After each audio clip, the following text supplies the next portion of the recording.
My name is Nesha Muse. I'm 18 months clean. Um, let's see, and where it all started. I started when I was about 14 or 15. Just drinking, smoking weed. Then about 17, I graduated to, cocaine, crank. I was doing X pills about every weekend. I was swallowing them down with G, the date rape drug. I got in a bad car wreck and they put me on pain pills. When they put me on pain pills, it was okay at first. I had my child when I was 18. I wasn't doing anything. I had my other two girls about 3 years apart, each of them. And after my third one, they put me back on pain pills. From there, it just spiraled out of control. I was on a lot of pain pills. At first, I was taking 4 Percocet 10s a day, 4 Lorcet 10s a day. They were giving me Somas, Xanaxes. I was selling the Somas and Xanaxes. That doctor got arrested, and I found another doctor in Ackworth. They were giving me six 30-milligram oxycodones a day, 5 15-milligram oxycodones a day. They were giving me Xanaxes. They were giving me Somas. I was selling a lot of them, but I was taking a lot of them too. I was getting 10-milligram methadones from other people. I was getting Percocets from other people. I was getting 80-milligram Opanas from other people, and I would take all this in the course of a day. My mom died, and everything in my life kind of fell apart, and I lost my doctor. I lost my way to take care of my kids. And somebody gave me a little meth, and it made the withdrawals from the pain pills go away. And at first I was just snorting a little bit here and there. And then one day somebody came to me and had a Dilaudid and said the best way to do it is shoot up. And instead of not, I just put my arm out. And then I started shooting up meth, like really bad. I was dating the guy who was selling it. I had lost 100 pounds in like 3 months. I weighed about probably 90 pounds soaking wet. I was shooting up all day long, and I had quit doing that. And I had quit doing everything for just a couple months. But then I started hanging around people again, and I started doing pain pills again, and the meth. And then I'd stopped doing the meth and was just doing the pain pills. Well, then the pain pills got to where they weren't enough, and I couldn't afford them anymore.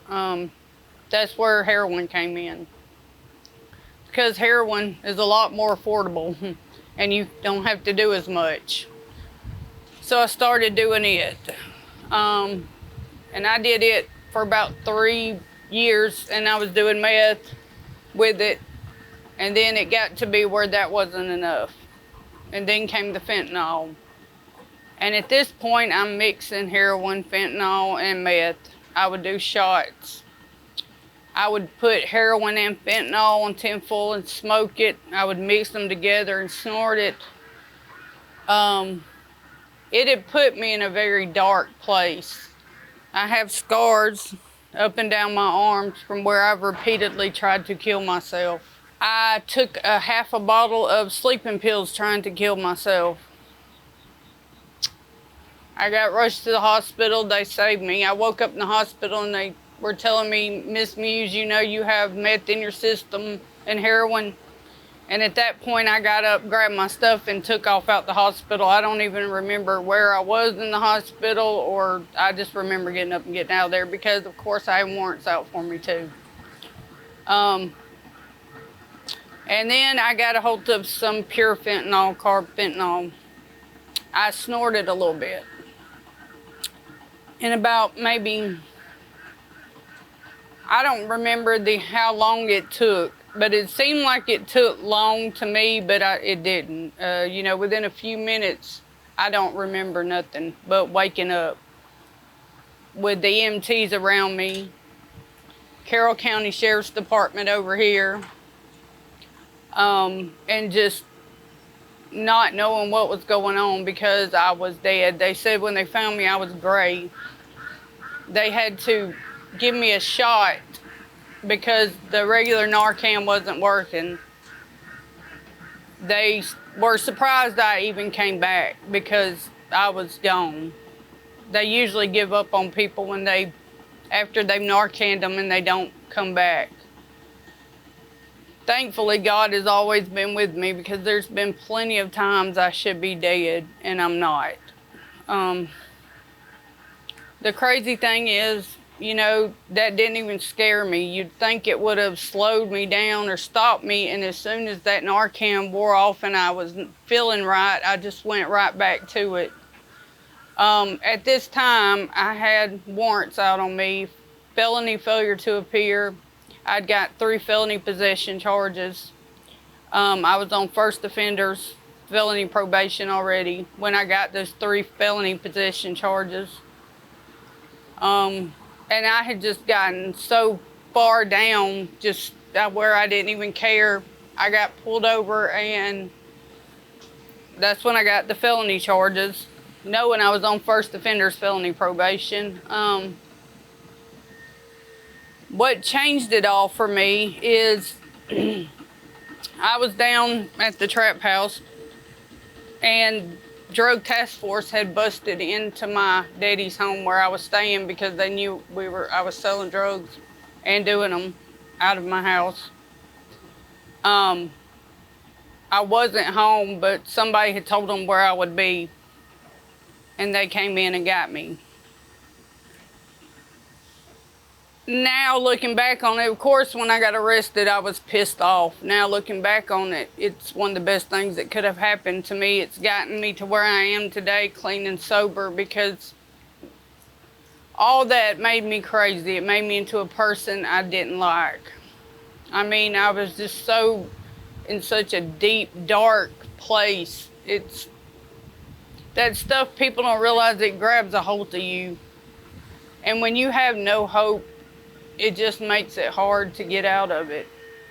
I mean, and it's killing people. I know a lot of people that have been doing it for a long time, you know, and each time you do it, you're playing Russian roulette with your life, because each time you hit it, you don't know if you're gonna make it out of it.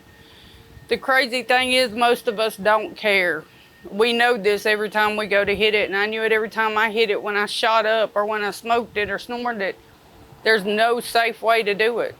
I mean, and when something like that puts you to where you take your arm and take a steak knife, I have the scar from here past my elbow, trying to just die because you just don't know how to get out of the deep hole where you are, knowing that you are meant for something better, but you don't know how to get there anymore because you've just let your life spiral out of control so bad. I mean, and people just don't realize it, where it takes you and what it does to you. It's not nothing to play around with. Well, you know, that's another thing. When you're on it, you tell yourself you're not hurting nobody but yourself. But you are hurting your family. My family, there's been times they said they didn't know if they were going to get a phone call in the middle of the night saying I'm dead somewhere. Just sitting there crying and worrying about me because they knew I didn't care. And they knew I didn't care if I lived, I didn't care if I died. They knew it, and they knew the situations I was putting myself into. Like one time I was in the back seat of a car, and I'd done a shot too big, and I was passed out, and they thought that I was near death or something, so they were trying to figure out how to get rid of my body. The guy that was driving was high, and he had a gun, messing with it while he was driving.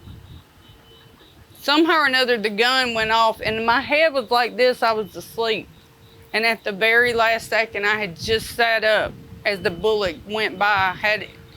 God saved me. I mean, that's all I know to say is God. I mean, you don't just hurt yourself with it, you hurt your family. Whether you think your family cares about you or not, they do.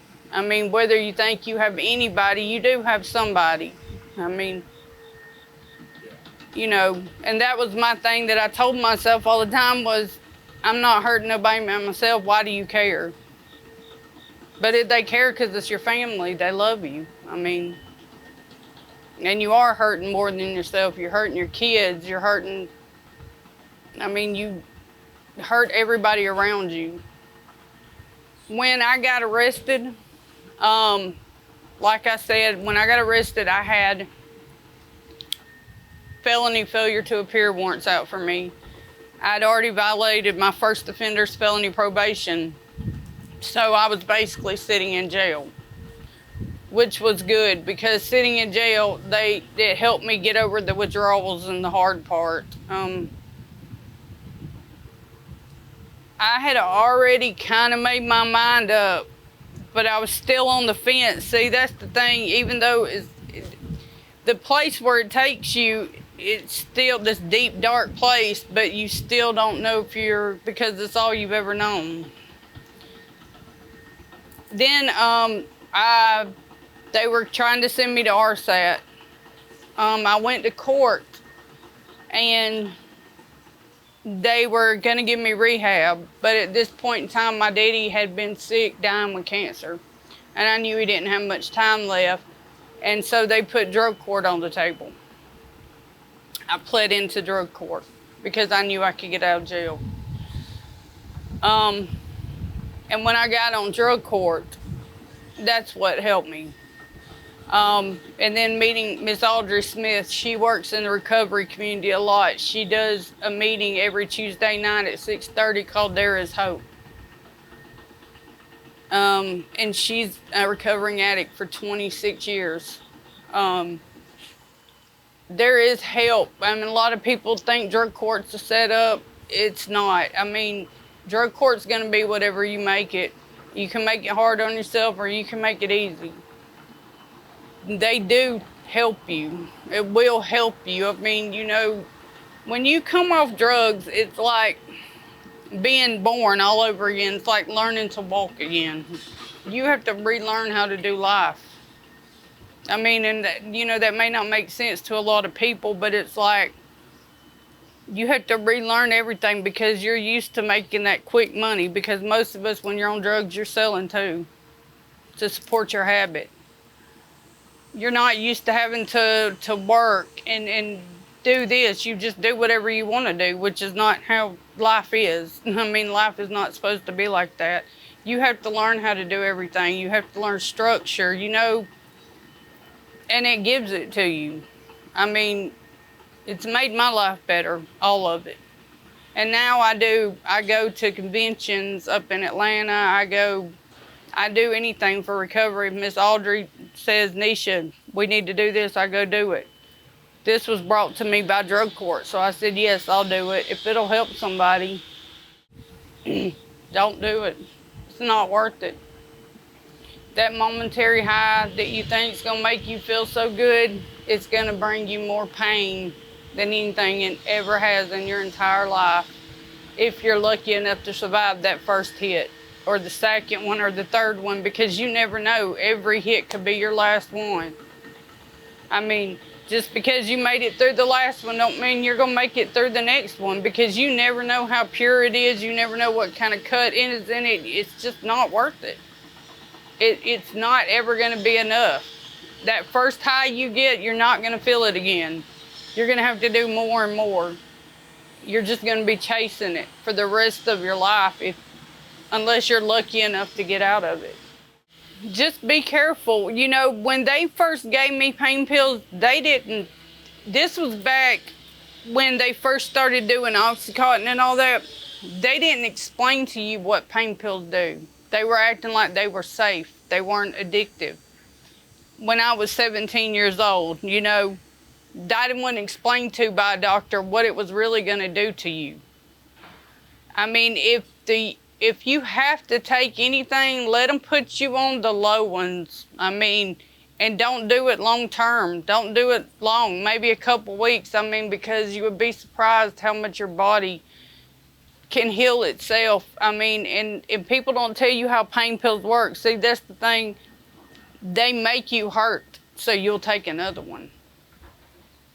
I mean, they make you in more pain than what you're really in. And I learned that from taking pain pills, because I don't hurt near what I did when I was on them.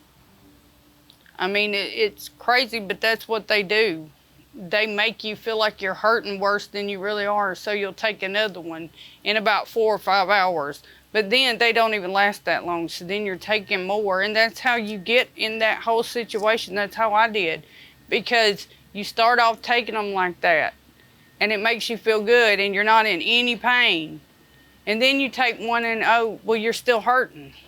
Okay, and it's not working as good as it used to. So then you're taking more. Oh, well, that one feels better, and it just gets worse. I mean, and they just prescribe. They should have never prescribed me the kind of pain pills they were prescribing. I didn't need them. And you think, well, it's coming from a doctor. It's a doctor. They have a degree. They know what they're doing. But they don't care. That's the thing. I was 17 years old, and then I was 23 years old. I should have never had that many pain pills. I should have never had that much. Never. Now things are amazing. I wake up every day. I'm tired, but I work all the time. I mean, I work a lot. I work almost every day. I get one day off a week, which is fine with me. I like working. I like my job. I'm happy now. My daughter's proud of me. A lot of people are proud of me, and just that right there, it feels good. I'm proud of me. I mean, I'm 18 months clean, and it took a lot for me to get here. It wasn't easy. It was hard for me to get here. But once I got clean, it wasn't easy for me to make it to these 18 months, because this is what I want. I mean, this is what I've been fighting for. And you know, I sit there sometimes and I think about the pain that it caused me and where it took me, and I don't want to ever go back. I mean, I've got a good job. I'm a manager at Food Depot. You know, people come in there and they're happy to talk to me, and they're, you know, a lot of people know me just from me doing things like this, you know, and the kids look up to me, and I talk to them about where I've been. You know, I talk to a lot of people. I don't hide it. I mean, you know, because my thing is, if I can help somebody to keep them from going through what I've went through, it makes everything I've been through worth it.